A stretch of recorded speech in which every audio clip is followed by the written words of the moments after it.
La nouvelle est tombée hier et il a fait l'unanimité. Dans le sens là où tout le monde l'a choisi en fait.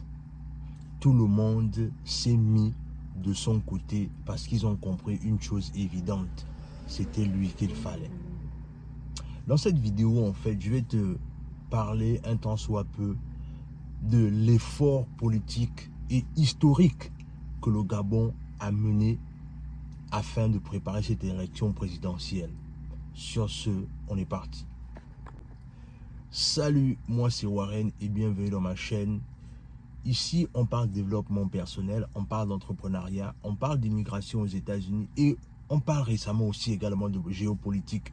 Parce qu'on a compris une chose évidente, c'est que si on ne parle pas de la politique, c'est la politique qui va parler de nos choses. Voilà pourquoi on s'intéresse de mieux en mieux au débat politique. Et aujourd'hui, on va parler en fait de la nomination du professeur Albert Ondo-Ossa.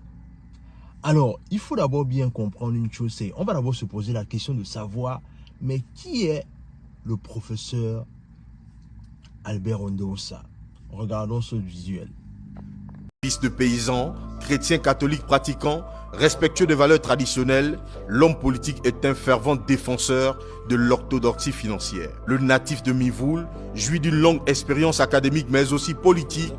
Il a d'ailleurs été ministre de l'enseignement supérieur et ministre de l'Éducation nationale sous l'ère Omar Bongo. J'ai fait 3 ans de gouvernement, ça donne des départements assez lourds, assez importants. Ça vous donne une expérience. Pour moi qui suis théoricien, ça permet de voir la différence entre la théorie et la pratique. Ça permet de comprendre comment les choses se passent véritablement et avoir une meilleure idée. Tout porte à croire que le professeur Albert Ondo-Ossa mettra toute son expérience au profit de ses semblables pour améliorer leurs conditions de vie. Si la question était objectivement posée et que la réponse était objective, nul doute que c'est Ondo-Ossa qui sera choisi. Choisissez-moi pour redresser votre pays. Ainsi, la présidentielle de 2023 nous réserve des belles surprises. Comme vous avez pu le constater, c'est quelqu'un qui est très chevronné en fait. Et en vérité, la dernière fois quand il est passé à l'émission, là où à la grande interview, bien évidemment, c'était pas évident de dresser son portrait. La preuve, c'est que voilà ce qui s'est passé.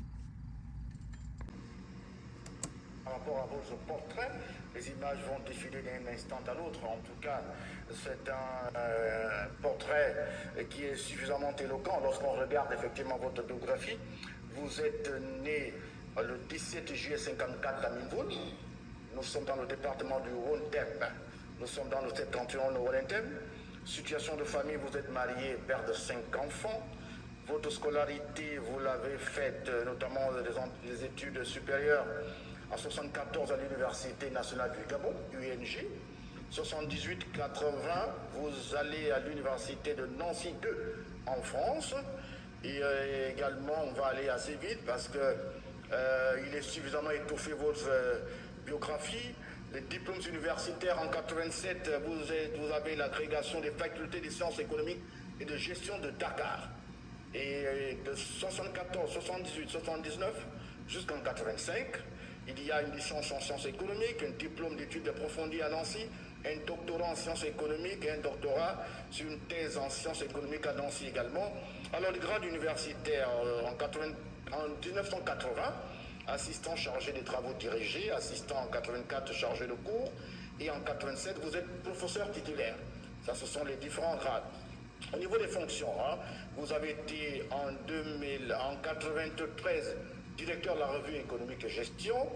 En 2007, vous êtes ministre de la recherche scientifique et du développement technologique, responsable Master 2 d'économie en 2007 et en 2002. Vous dirigez le campus de Libreville. Alors, vous avez été également doyen de la faculté de droit et des sciences économiques en 90. Alors, je vais aller très rapidement pour gagner du temps.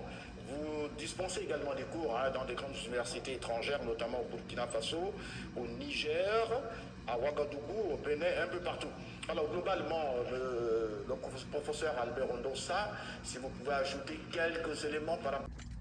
Mais en vérité, qu'est-ce qui fait qu'on choisit le professeur Albert Ondosa que d'autres personnes. C'est-à-dire parce que il y avait beaucoup de personnes et chacun d'entre eux n'a pas démérité. Ça, il faut être honnête. C'est-à-dire que c'était des personnes qui étaient bien parties, politiquement parlant, en fait. Mais qu'est-ce qui a fait que on prend certains et qu'on laisse d'autres, en fait? Et c'est ce qui a fait pratiquement un peu questionner beaucoup de personnes. En vérité, ce qui se passe, c'est que le professeur Albert Ondosa avait toutes les chances au départ. Mais il faut aussi reconnaître une chose, c'est que les autres n'avaient pas démérité, dans le sens là où chacun était bien parti dans la campagne, au niveau des plans et tout ce qui va avec, au niveau des programmes. Chacun avait en fait sa place et son mot à dire. Mais en vérité, moi je pense que à un moment donné, certainement, ce qui a fait que les gens comprennent la nécessité de prendre et de choisir le professeur Albert Ondosa, c'était certainement dû à sa pertinence et à sa cohérence. Vous savez, moi je pense clairement que ce qui a fait la différence, c'est le fait que lui, dans son auditoire, lui, il dit simplement, c'est que il faut passer à autre chose. Il faut que les gens là partent. Il faut passer à autre chose. Et il répète encore bien, je ne suis pas venu ici pour parler des ponts et des chaussées. Parce qu'en vérité, et ce qui a fait la différence en fait, c'est-à-dire quoi? C'est-à-dire que pendant que les gens étaient en train de parler du fait que voilà ce que je vais faire si je suis élu, voilà ce que je... Ça, en fait, ça ressemblait au déjà vu en fait. Mais alors que lui, non, lui, il est venu briser le game. En disant non, moi je suis pas là pour raconter les mêmes choses que les gens viennent de raconter. Moi, mon but d'abord, c'est d'enlever les gens là. Et dans tout son auditoire, c'était simplement ça, enlever les gens là, enlever les gens là, enlever les gens là. Et clairement, je pense que c'est ce qui a séduit le plus grand nombre en fait. Et moi je pense également que c'est ce qui a fait que c'est-à-dire que la coalition se réunisse et dise que non, en fait, tu es celui-là qui a le plus attaqué les gens là en frontal en fait, comparé à nous en fait. Et moi je pense que il faut, c'est une grande preuve de leadership en fait, de reconnaître que l'autre a le meilleur programme ou encore à la meilleure approche par rapport à d'autres. C'est-à-dire parce qu'il faut reconnaître une chose, c'est que les politiciens gabonais sont des personnes qui avaient clairement investi dans cette campagne-là. C'est-à-dire qu'il y a des gens, comme on dit, c'est-à-dire qu'il y a des gens qui ont investi dans ça depuis 3 ans préparés, c'est-à-dire tant sur le plan financier, avec les équipes et tout ce qui va avec. Et à pratiquement une semaine des élections, les gars comprennent une chose, c'est que non, on ne peut pas continuer comme ça. Si on veut les mêmes résultats, il faut faire des choses différemment. Et je pense que il faut saluer ce leadership-là, en fait. Parce qu'en vérité, c'est vraiment à féliciter. Mais en même temps, moi, j'ai envie de dire quelque chose. Vous savez, moi, je suis un jeune. Je ne parle pas de politique, en fait. Parce que je parle du principe que moi, je suis un entrepreneur. Moi, je fais tout pour rester loin du débat politique. Et pour toutes les personnes qui sont en train de regarder cette vidéo, n'oubliez pas, on a lancé une entreprise qui s'appelle Nexus Consulting LLC. Elle a pour but en fait d'accompagner les étudiants qui veulent venir étudier aux États-Unis.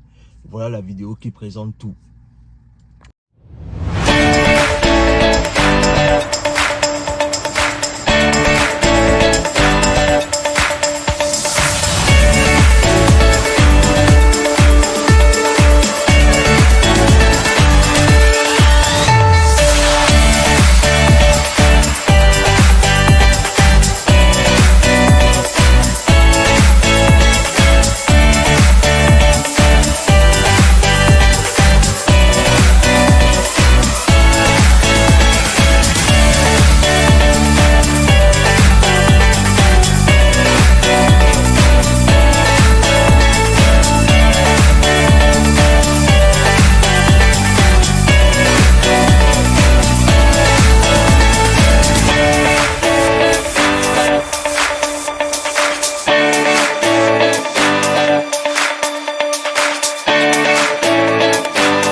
comme je disais, je ne suis pas un jeune qui parle beaucoup de politique en fait. Parce qu'en vérité, moi je parle du principe que voilà, j'essaye de rester dans mon couloir d'entrepreneur. Mais je me suis dit à un moment donné, tu ne peux pas rester loin de la politique. Parce que même en étant entrepreneur, la politique c'est quelque chose qui doit t'intéresser.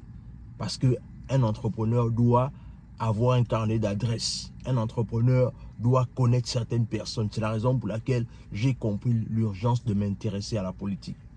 Alors, comme je disais, en vérité, moi, je ne suis pas quelqu'un qui parle beaucoup de politique. Mais en vérité, quand j'ai écouté le nom du professeur Albert Ondossa qu'on a choisi, je ne vais pas vous mentir, pour être sincère avec vous, j'ai littéralement eu les larmes aux yeux. C'est-à-dire, je ne sais pas ce qui s'est passé au plus profond de moi, mais j'ai senti que quelque chose était en train de se passer. Quelque chose, dans cette élection-là, je ne sais pas pourquoi, mais quelque chose est en train de se passer. Regardez bien les signes, les amis. Regardez bien les signes. Quelque chose d'extraordinaire va se passer cette année au Gabon. Mais au-delà de tout cela, au-delà de toute cette euphorie, au-delà de toute cette analyse, la question que je me pose, c'est celle de savoir. Le professeur Albert Ondossa a toutes ses chances de gagner cette élection. Mais en vérité, la question que je me pose, c'est celle de savoir comment est-ce que, qu'est-ce qui est pris, ou encore qu'est-ce qui est mis en place à ce que le professeur ne rejoigne pas le club des présidents élus. Oui, c'est vraiment ça ma question. C'est-à-dire, comment est-ce qu'aujourd'hui, il ne va pas rejoindre le club des présidents élus? Les présidents élus, c'est quoi? Ce sont les présidents qui, au Gabon notamment, qui sont élus, autant pour moi, mais qui ne prennent pas le pouvoir, qui n'exercent pas en fait.